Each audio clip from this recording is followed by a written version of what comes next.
ganó un premio muy importante de literatura, pues tiene que ver que es Café Cortado, una novela de nuestra queridísima Mónica Lavín, que justo hoy tenemos el gusto de poder conversar con esta querida y admirada escritora mexicana, que en Nuevo Laredo la sentimos también como propia, porque ha tenido mucho acercamiento desde la creación de Estación Palabra, hace ya más de 15 años, más o menos, un poquito menos, y luego una novela que también escribió, que surgió estando ella en Nuevo Laredo, que fue la de Las Rebeldes, y bueno, que a lo largo de muchos años hemos podido compartir aquí en Espacio Alternativo con nuestra queridísima Mónica Lavín. Querida Mónica, bienvenida nuevamente a Estéreo 91, a Espacio Alternativo, a este programa que tú sabes que es tuyo. Estamos transmitiendo también vía Facebook, a través de las redes sociales de Espacio Alternativo, Estéreo 91. Ahorita te digo quienes te mandan muchísimo saludar. Y luego, hoy conversamos con Mónica porque, híjole, está este libro, que no puedo decir otra cosa más que decir que es entrañable, que desde las primeras páginas se nos soltaron las lágrimas, no por tristeza, sino porque es justo un libro entrañable, que se dice Últimos días de mis padres. Y yo creo que todos nos sentimos identificados contigo, Mónica, a través de este libro. Y por ese y por muchas cosas más te mandamos un abrazo. Bienvenida, Mónica, a esta tu casa que es Estéreo 91. ¿Cómo estás? Ay, muchísimas gracias. Yo también les mando un abrazo, muy emocionada de podernos escuchar y ver así por esta vía. Y bueno, pues hemos hecho ya un largo camino, ¿verdad? Entre la amistad y la comunicación y lo que ustedes no han dejado de hacer, transmitiendo permanentemente, manteniendo el diálogo, ¿no? Y creo que la escritura también es una forma de diálogo. Entonces me encanta la posibilidad de oírnos, de hablar, de conversar. Mónica, últimos días de mis padres, Mónica. La verdad que perdón, Rosa, te interrumpí, pero la verdad, como mencionamos, que es un libro entrañable, muy personal, muy autobiográfico, pero que en el cual nos podemos identificar muchísimas personas que también ya perdimos a nuestros padres y que nos hubiera gustado escribir, grabar anécdotas, historias y dejar una memoria como lo has dejado tú. Querida Mónica, ¿cómo nace o a partir de cuándo nace Últimos días de mis padres? Sí, fíjate que qué bonita palabra, entrañable. Gracias por devolverme eso, porque cuando uno escribe un libro no sabe qué va a pasar con él, ¿no? Parte de una necesidad. Digamos que los últimos días de mis padres, valga la redundancia, fueron días de hospital, fueron días como es todo acercamiento a la muerte, caótico.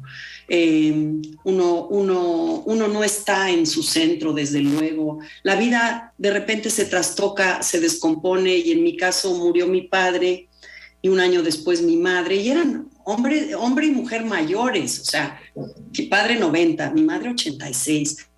La lógica te dice que están cerca del final, pero uno nunca está preparado para la orfandad, y surge este libro de tratar de acomodar esos días del descenso, y en ese tratar de entender qué es la ausencia, qué es vivir ya sin ellos. Quise reconstruir esos últimos dolorosos días, infames días, diría yo, pero con sus momentos también, sus destellos de luz. Claro. Y dentro de eso, acomodar la memoria. O sea, la memoria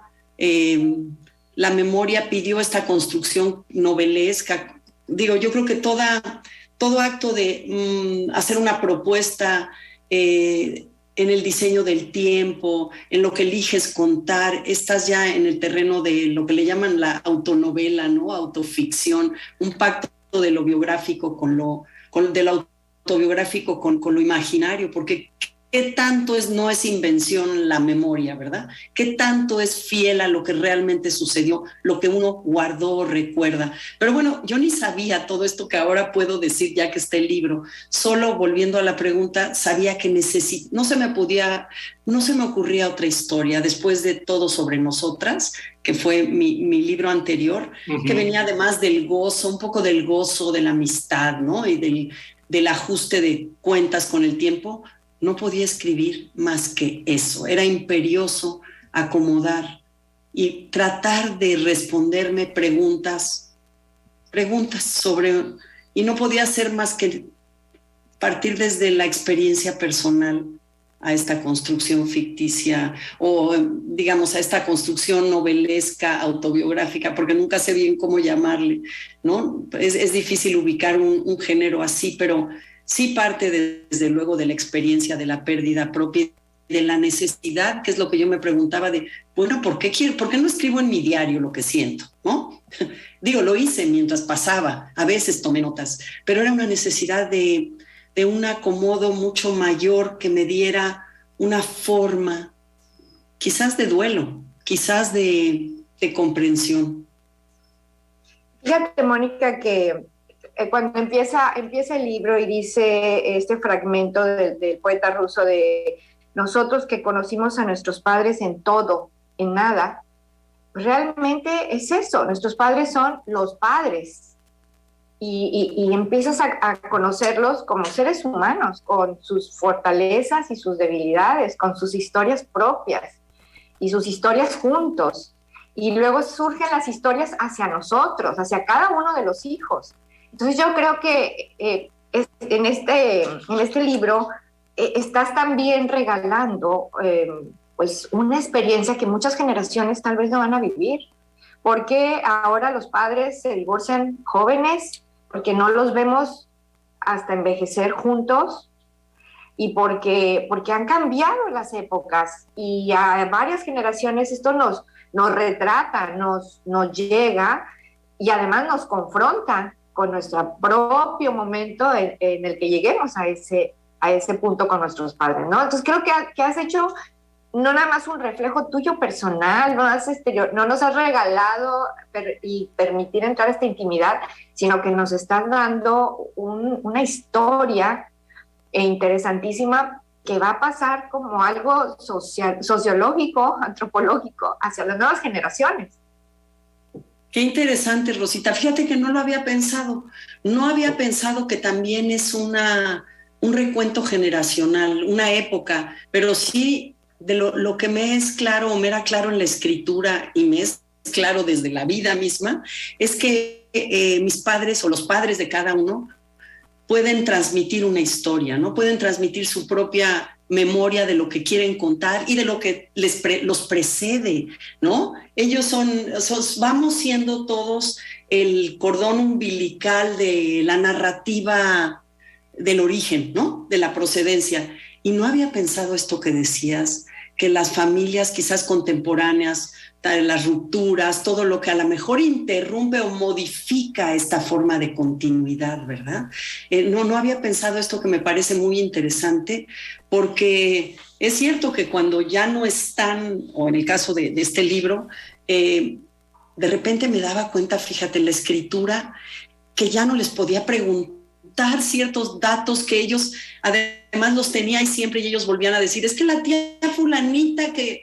Y ya sin ellos ya no puedo saber exactamente eso, cómo uno se cuelga de esa narrativa de familia que va tejiendo una historia, pero que si no se asienta, se olvida, ¿no? Decía Héctor también que ahora está en escrito, está en texto, y está en texto también lo que no se puede quedar, digamos, el olvido también está la constancia de que hay cosas que yo ya no puedo contarme porque ya no están ellos, ¿no? Híjole, me recuerda mucho también otras experiencias de algunos escritores como Héctor Abad, por supuesto, con El olvido que seremos, ¿no? Esta necesidad finalmente de también traer al papel, que luego ya se hizo también una película, esta historia, esta relación con su padre. Sí. O este otro escritor peruano muy joven, que también, ahorita recordaré su nombre.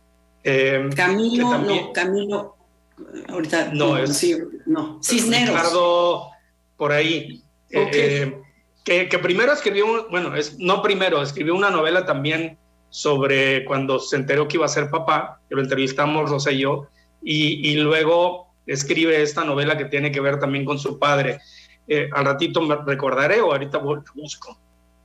O sea, esa necesidad finalmente, y cuántas otras historias, ¿no? De escribir situaciones autobiográficas, en algunos casos pueden ser noveladas, por supuesto, pero basadas en datos concretos que tienen que ver con la familia, estas historias de familia. Y en tu caso, de manera muy honesta, escribiste los claroscuros, por supuesto, también.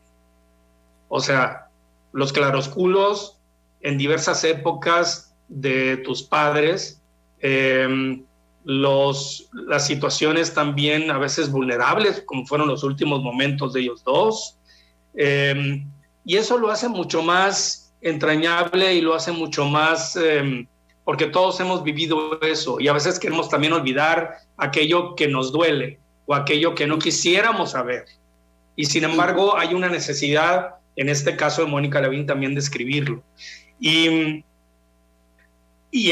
a lo largo no lo he terminado, pero no lo he terminado porque no he podido. O sea, no he podido porque es un libro que se goza, Mónica. La verdad, y lo tengo que decir, lo platicaba con Rosa hace rato, es un libro que se goza. Entonces no es un libro para leértelo así de repente, sino que es leerlo, secarte las lágrimas o expresar realmente también, dejarte expresar, y luego obviamente volver a leer, porque todos nos sentimos de alguna manera también identificados.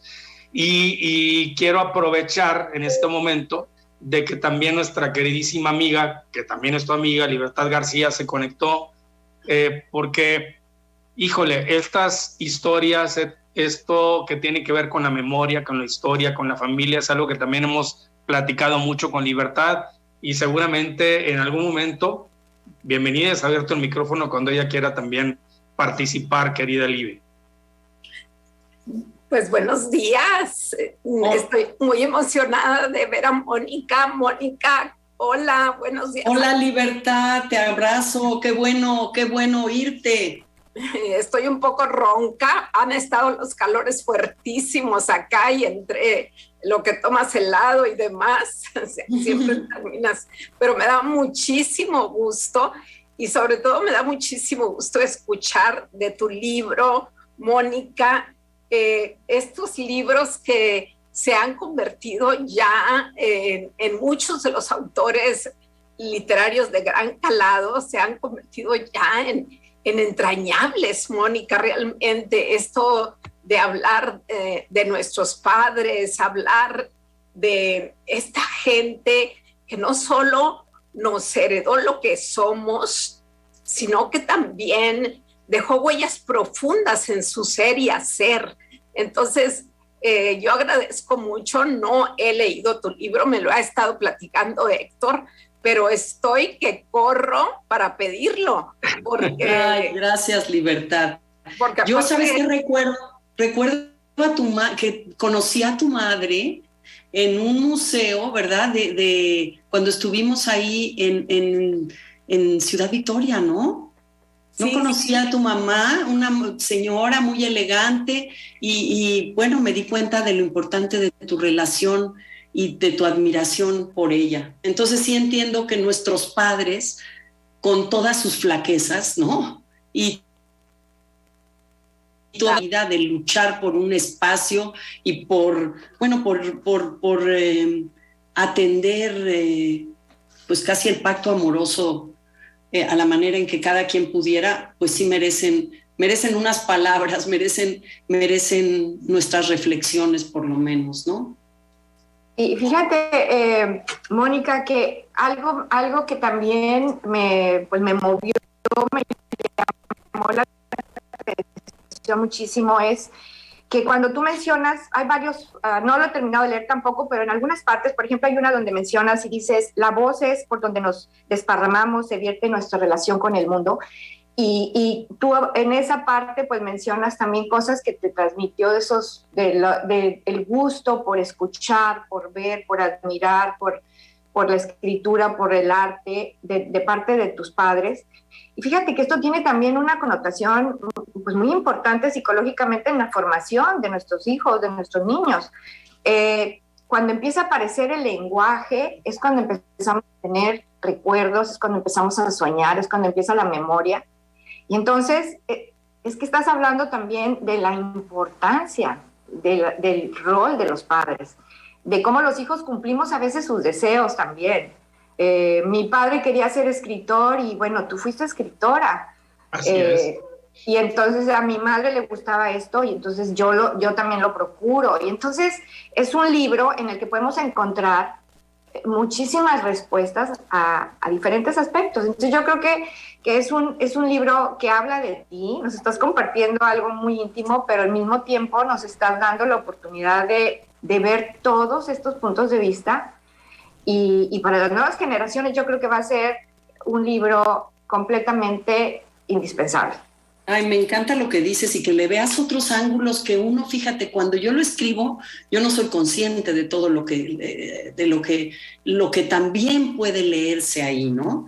Y es cierto, el rol que juegan en los sueños que siembran en nosotros, en el contexto que nos brindan y por otro lado, en los anhelos y las alas. Digo, yo sí reconozco que a mí siempre me pusieron alas para agitarlas, quizás porque ellos las hubieran querido tener de la misma manera y su circunstancia fue otra. Mi madre quería estudiar en San Carlos pintura y realmente sus dibujos que yo guardo, es una talentosa, tenía un talento natural.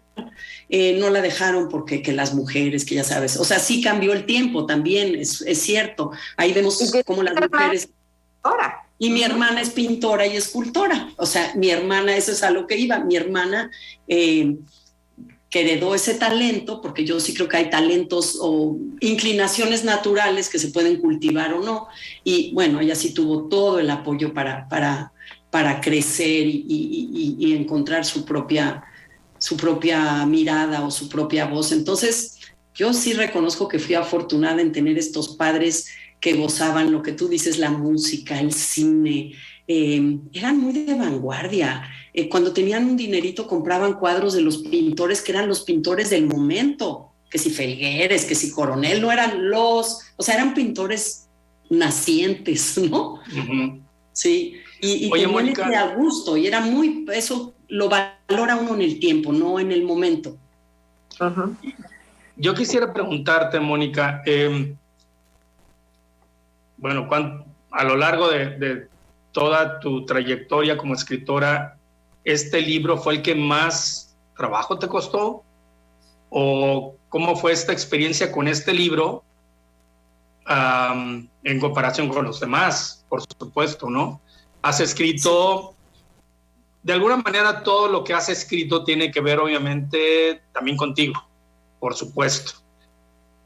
Todos los personajes, de alguna manera hay un Mónica Lavín ahí, aunque este es mucho más personal y más autobiográfico. Pero ¿cuál ha sido la experiencia tuya como escritora, ya no como hija,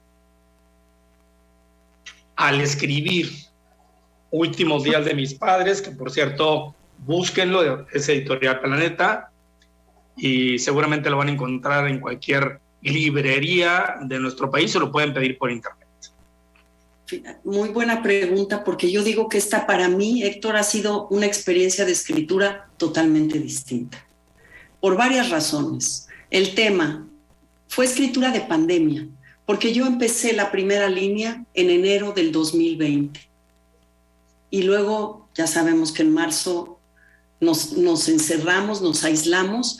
Entonces fue una escritura con la incertidumbre que empezó a rodearnos, con el temor de muerte incluso, con esta idea también de que yo pertenecía al grupo vulnerable, ¿no? Al grupo de una edad en que ya, o sea, con una serie de cosas a mi alrededor que hacían del tema de la vejez y el tema de la salud y de la muerte como mucho más frontal.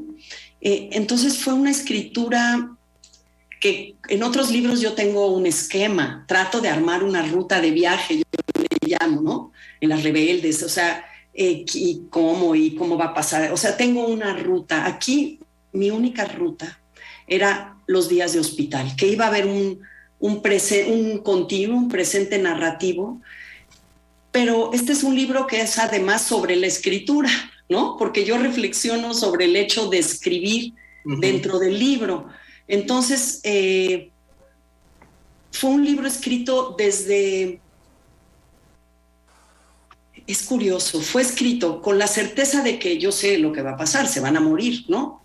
Son últimos días de mis padres. Voy caminando en la narrativa hacia el punto de la despedida. Y sin embargo, no sé cómo voy a convocar, qué va a pasar en cada fragmento, porque no es una bitácora de hospital, pero eso es lo que me marca el ritmo. Y sin embargo, recuerdo que me despertaba cada día asaltada, era grato por un lado y era doloroso por otro. Por eso es fragmentario. Yo no podía, así como tú no lo puedes leer de jalón, Héctor, yo tampoco lo podía escribir. O sea, podía escribir. Era un libro que me exigía también físicamente otra cosa, porque se escribía como desde el estómago, la memoria, la búsqueda de las palabras. Me implicó un esfuerzo completo, distinto. Sí, emocionalmente superior a otros, porque de hecho cuando lo corregía, ya saben que los libros pasan por, ¿no? El tamiz 1, el tamiz 2, el tamiz 3, y que tú crees que te vas a ir. Sí es cierto que hacer material literario, algo que parte de lo personal, ayuda mucho a darle una estatura que uno propone, porque uno propone una estatura estética, una forma, una cierta belleza que quiere alcanzar con las palabras. Y eso lo despegaba un poco de mí en cuanto a poder verlo como supuestamente más objetivamente, ¿no? Sin embargo, me volví a implicar y a veces me volví a doler. Incluso yo hice el audiolibro, es la primera y la única vez que voy a grabar con mi voz un libro. Oye, qué interesante poder escuchar este último día de mis padres con tu propia voz. La verdad que también es una buena noticia y una buena recomendación. Nos tenemos que ir, es una lástima. ¡Qué lástima!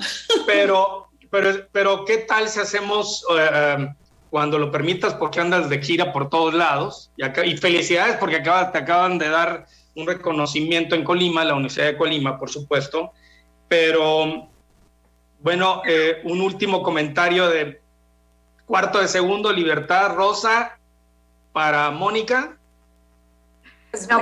Yo estoy muy contenta, Mónica, de haber leído este libro, de que lo estoy disfrutando, de que estés con nosotros y de platicar todo esto, porque realmente es un libro enriquecedor y te agradecemos muchísimo que nos hayas compartido todas estas intimidades. Y qué más, además, pues un abrazo a Libertad, que también nos pudo acompañar en este momento y que realmente esperemos que la gente se interese muchísimo, porque vale la pena tener este libro en las manos. No, nos vamos, Libertad, un último comentario de un segundito. Bueno, que estos libros son consuelo, que a mí me sirvió mucho de consuelo leer este tipo de libros cuando mi padre estaba enfermo. Entonces, decirle a Mónica que estos libros son también consuelo para quienes sufren y aliento y esperanza. Gracias, Mónica, gracias. Gracias por... Y a Rosa, siempre, los quiero. Un abrazo, también, Libertad, un abrazo, pronto. Querida Mónica, y pronto hacemos otra transmisión contigo Últimos días de mis padres, no dejen de leerlo, de Mónica Lavín. Gracias, nos escuchamos la próxima semana. Nos Recording stopped.